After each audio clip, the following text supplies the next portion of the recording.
ជំរាបសួរអ្នកទាំងអស់គ្នាស្វាគមន៍មកកាន់ខ្ញុំបាទមេមុតហើយនៅថ្ងៃនេះខ្ញុំនឹងលើកយក5ចំណុចទាក់ទងជាមួយនឹងការដាក់អាហារូបករណ៍នៅតាមសាលារៀននីមួយៗដែលអាហារូបករណ៍នេះគឺជាការផ្ដល់ឲ្យរបស់រដ្ឋាភិបាល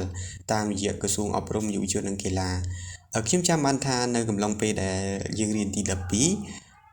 ប្រហែលជាឆមាសទី1រួចមិនយូរប៉ុន្មានលោកគ្រូអ្នកគ្រូដែលគាត់ទទួលបន្ទុកផ្នែកអាហារូបករណ៍ហ្នឹងគាត់នឹងប្រាប់យើងថាយើងត្រូវតែបំពេញនៅបែបបទដើម្បីស្នើសុំអាហារូបករណ៍ពីរដ្ឋាភិបាលអញ្ចឹងនៅក្នុងវីដេអូនេះខ្ញុំនឹងនិយាយទាំង5ចំណុចនោះតើ5ចំណុចមានអីខ្លះដែលយើងត្រូវទៅគិតមុននឹងដាក់អាហារូបករណ៍ដូច្នេះតាមដានទាំងអស់គ្នានៅក្នុងវីដេអូនេះយើងទាំងអស់គ្នាតែងតែដឹងហើយថាអាហារូបករណ៍វាគឺសំខាន់មែនទែនសម្រាប់យើងដើម្បីឲ្យយើងអាចបន្តការសិក្សានៅថ្នាក់ឧត្តមសិក្សាដោយមិនចំណាយថវិកាទៅលើការបង់ថ្លៃសាលាហើយយើងដឹងហើយថាវាសំខាន់ប៉ុន្តែការរើសជំនាញឬក៏ឯកទេសដើម្បីសរសេរចូលនៅក្នុងការស្នើសុំអាហារូបករណ៍នោះគឺវាសំខាន់ណាស់ដែរបើសិនជាយើងរើសខុសវាក៏ពិបាកដែរចំណុចទី1គឺការរើសជំនាញណាមួយដែលខ្លួនឯងស្រឡាញ់ពិតប្រាកដនិយាយដល់ចំណុចហ្នឹងខ្ញុំបានបន្ថែមពាក្យមួយនៅពីក្រោយគឺពិតប្រាកដអញ្ចឹងអាស្រឡាញ់ពិតប្រាកដហ្នឹងវាខុសគ្នាមិនពីការស្រឡាញ់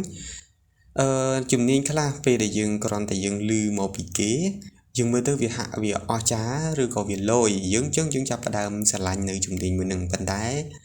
វាមិនប្រកបទេវាមិនថិតថេរនៅលើខ្លួនយើងទេមានន័យថាយើងស្រឡាញ់វាតែមួយឆាវហើយមកសន្ទុះទៅវាក៏វាទៅបាត់ទៅអញ្ចឹងអាចជំនាញមួយហ្នឹងត្រូវប្រុងប្រយ័ត្នការស្រឡាញ់តែផ្លេតហ្នឹងត្រូវប្រយ័ត្នមែនទែនវាអាចមានគ្រោះថ្នាក់នៅថ្ងៃអនាគតរបស់យើងហើយយើងត្រូវតែមើលខ្លួនឯងហើយស្វែងយល់ពីខ្លួនឯងតើខ្លួនឯងចូលចិត្តអីខ្លួនឯង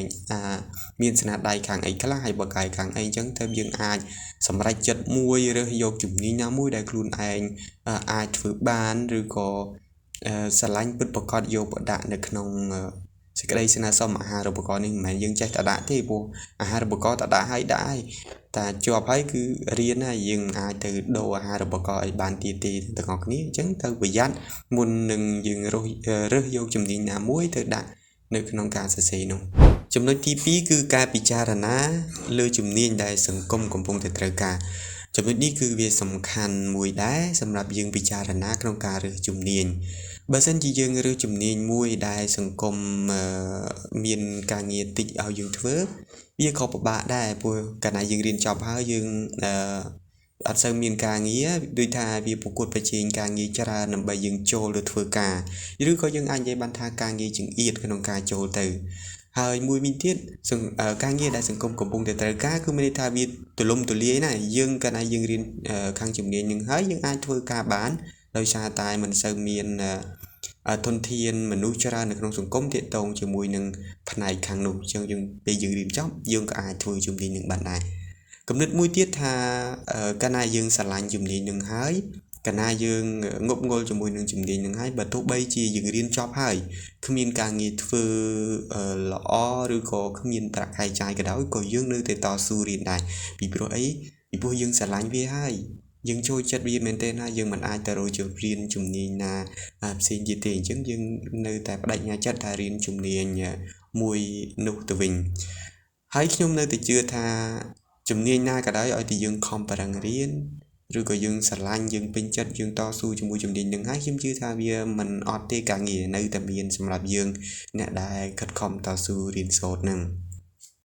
ហើយនៅក្នុងចំណុចនេះខ្ញុំចង់បន្ថែមថាប្រសិនបើអ្នកទាំងអស់គ្នារើសបានជំនាញមួយដែលខ្លួនឯងក៏ស្រឡាញ់ហើយជំនាញដែលអ្នកទាំងអស់គ្នាកំពុងតែស្រឡាញ់នឹងគឺវាត្រូវបានសង្គមត្រូវការមានន័យថាសង្គមក៏ត្រូវការជំនាញនោះហើយយើងក៏ស្រឡាញ់ជំនាញនោះអញ្ចឹងគឺវាជាមុខជំនាញមួយដែលល្អហើយវានឹងជួយអ្នកទាំងអស់គ្នាបានល្អនៅថ្ងៃក្រោយដែរបើសិនបើអ្នកទាំងអស់គ្នាខំប្រឹងទៅលើមុខជំនាញមួយនោះចំណុចទី3គឺតាក់ទងជាមួយនឹងសមត្ថភាពចឹងដូចជានៅក្នុងចំណុចទី1អញ្ចឹងខ្ញុំបាននិយាយឲ្យថាតើយើងត្រូវរើសជំនាញអីហើយរើសជំនាញវាទាក់ទងនឹងសមត្ថភាពរបស់យើងដែរអញ្ចឹងនៅក្នុងចំណុចទី3នេះខ្ញុំនឹងបញ្ជាក់បន្ថែមថាតើយើងរើសជំនាញបានមកហើយយើងគួរពិចារណាថាតើយើងមានសមត្ថភាពឬអត់ទៅលើជំនាញហ្នឹងពីព្រោះពេលខ្លះអ្នកខ្លះគាត់ស្រឡាញ់ហើយស្រឡាញ់មុខវិជ្ជាហ្នឹងស្រឡាញ់ឯកទេសហ្នឹងចង់ក្លាយជាអីមួយនៅថ្ងៃអនាគតរបស់គាត់អញ្ចឹងតែប៉ុន្តែសមត្ថភាពក្នុងខ្លួនរបស់គាត់វាអត់មានខ្លាំងឬក៏វា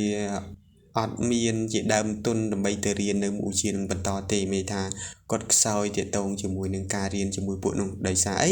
ដោយសារពីដើមមកគាត់ស្រឡាញ់វាមែនប៉ុន្តែគាត់មិនបានស្រាវជ្រាវថាតើអាជំនាញដែលគាត់ស្រឡាញ់នឹងវាត្រូវការរៀនខាងផ្នែកអីខ្លះហើយមានមូលដ្ឋានគ្រឹះទាក់ទងជាមួយមុខវិជ្ជាអីខ្លះដើម្បីយកទៅរៀននៅថ្នាក់ឧត្តមសិក្សានឹងអញ្ចឹងគាត់អត់បានស្រាវជ្រាវទេគាត់បានត្រឹមតែស្រឡាញ់អញ្ចឹងវាធ្វើឲ្យសមត្ថភាពរបស់គាត់គឺនៅទាបដែលបើសិនជាគាត់ទៅរៀនជំនាញមួយនឹងគឺវាពិបាកក្នុងការរៀនហើយវាទាមទារឲ្យការមានការព្យាយាមខ្ពស់ឬក៏ហក់លោតឲ្យបានខ្ពស់ដើម្បីតាមគេទាន់នៅក្នុងការរៀនរបស់គាត់នឹងចំណុចទី4គឺការមើលលើសាលាដែលយើងត្រូវដាក់អាហារូបករណ៍ជាងចំណុចនេះសំខាន់ណាស់បន្ទាប់ពីយើងដឹងហើយថាយើងត្រូវជ្រើសរើសយកជំនាញណាមួយដើម្បីបន្តការសិក្សានៅថ្នាក់ឧត្តមសិក្សាដំណាក់កាលនេះគឺយើងត្រូវមើលលើសាលាថាតើសាលាណាខ្លះដែលយើងគួរដាក់ឬក៏សាលាណាដែលយើងមិនគួរដាក់អញ្ចឹងជាទូទៅផ្អែកលើសមត្ថភាពរបស់យើងប្រកាសជាវាតម្លៃឃើញហើយថាតើយើងគួរដាក់អាហារូបករណ៍ទៅសាលាណានិងមិនគួរដាក់ទៅសាលាណាបើសិនជាយើងមានសមត្ថភាពខ្ពស់អូខេយើងអាចយកនិទេស A បានឬក៏និទេស B អញ្ចឹងយើងអាចដាក់ទៅសាលាណាដែលមានការប្រកួតប្រជែងខ្ពស់ដូចជានៅទីក្រុងភ្នំពេញគឺភាគច្រើនគឺសិស្សនៅតាមបណ្ដាខេត្តក៏តែងតែចង់មករៀនទីក្រុងភ្នំពេញអញ្ចឹងក៏តែងដាក់អាហារូបករណ៍មកសាលានៅរាជធានីភ្នំពេញអញ្ចឹងវាធ្វើឲ្យសាលានៅភ្នំពេញគឺមានការប្រកួតប្រជែងខ្ពស់ទាក់ទងជាមួយនឹងអាហារូបករណ៍បើសិនជាអ្នកទាំងអស់គ្នាមានសមត្ថភាពទាបទេក៏ប្រហែលជាមិនអាចនឹងទទួលបានអាហារូបករណ៍ដែរប៉ុន្តែការទទួលបានអាហារូបករណ៍នេះវាមិនមែនផ្អែកទៅលើសិប្បកម្មមួយមុខទេវាមានទាក់ទងជាមួយនឹងជនពិការឬក៏យើងនៅទីជនបទដាច់ស្រយាលផងដែរចំណុចមួយទៀតដែលខ្ញុំត្រូវនិយាយគឺទាក់ទងនឹងសមត្ថភាពយើងមិនសូវមានបើសិនជាសមត្ថភាពយើងនៅខ្សោយទេអញ្ចឹងយើងត្រូវរកសាលាណាមួយដែលវាមិនសូវជាមានការប្រកួតប្រជែងខ្ពស់ហើយសាលានោះវាមានមុខជំនាញដែលយើងត្រូវរៀនឬក៏មានមុខជំនាញដែលយើងស្រឡាញ់ផងដែរអញ្ចឹងយើងដាក់ទៅវាមានភាគរយជាប់ខ្ពស់ដើម្បីឲ្យយើងទទួលបានអាហារូបករណ៍សិក្សានៅថ្នាក់ឧត្តមសិក្សាបន្តទៀតចំណុចទី5គឺទាក់ទងជាមួយនឹងការសរសេរពាក្យស្នើសុំអាហារូបករណ៍អញ្ចឹងចំណុចនេះគឺវាមានសារៈសំខាន់ដែរសម្រាប់យើង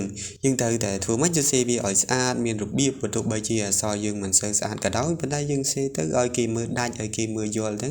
វាជាការស្រេចហើយខ្ញុំមិនដឹងថានៅថ្នាក់លើគាត់វិនិច្ឆ័យយ៉ាងណាទៅលើការសរសេរទេប៉ុន្តែខ្ញុំចង់ប្រាប់ទាំងអស់គ្នាថាយើងត្រូវធ្វើម៉េចសេស្អាតទៅត្រៀមខ្លួនជាស្រេចទៅកុំសរសេរយកតែពីរួចពីដៃអញ្ចឹងវាធ្វើឲ្យយើងមានហានិភ័យដែរអាចធ្លាក់ដែរទាក់ទងជាមួយនឹងការមើលអក្សរហើយចំពោះការប្រើប៊ិចផងដែរយើងមិនត្រូវប្រើប៊ិច2ទេព្រោះកាលណាប្រើប៊ិច2វាអាចមានពណ៌ខុសគ្នាបើទោះបីជាប៊ិចម៉ាកម៉ូតតែមួយក៏ដោយក៏វាអាចខុសគ្នាដែរព្រោះប៊ិចមួយយើងសរសេរយូរហើយប៊ិចមួយទៅសរសេរថ្មីអញ្ចឹងពណ៌វាអាចខុសគ្នាតិចតួចអញ្ចឹងបើចំពោះប៊ិចខ្ញុំផ្ដល់ជាមតិដល់អ្នកទាំងអស់គ្នាថាបើសិនជាទាំងអស់គ្នាសរសេរប៊ិចមួយយើងត្រូវសរសេរប៊ិចមួយនឹងរហូតដល់យើងចប់ការសរសេរនឹងទៅវាល្អមើលទៅក្តារយើងគឺពណ៌វាតែមួយអញ្ចឹងនិយាយថាពណ៌ទឹកប៊ិចយើងមើលទៅគឺវាស្មើគ្នាវាអត់មានពណ៌ខ្លះដិតមិនដិតទេគឺមើលទៅស្អាត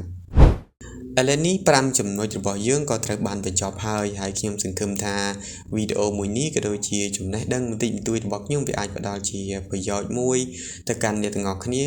ដើម្បីធ្វើការសម្រេចចិត្តជ្រើសរើសនៅមុខជំនាញនិងដាក់អាហារូបករណ៍តាមរយៈក្រសួងអប់រំយុវជននិងកីឡាហើយខ្ញុំក៏អរគុណទាំងអស់គ្នាដែរសម្រាប់ការទស្សនានៅវីដេអូមួយនេះតាំងពីដើមដល់ចប់គឺថាទាំងអស់គ្នាបានចំណាយពេលវេលាដ៏មមាញឹកក្នុងការសិក្សាដើម្បីមួយឆ្លៀតពេលមើលវីដេអូរបស់ខ្ញុំហើយខ្ញុំជូនពរអ្នកទាំងអស់គ្នាបានជោគជ័យនៅក្នុងការសិក្សាទាំងអស់គ្នាជួបគ្នានៅវីដេអូក្រោយជាមួយខ្ញុំបាទនៃមុតប៉ុន្តែកុំភ្លេចជួយ like និង subscribe channel ខ្ញុំអ្នកមួយផងអរគុណអ្នកទាំងអស់គ្នា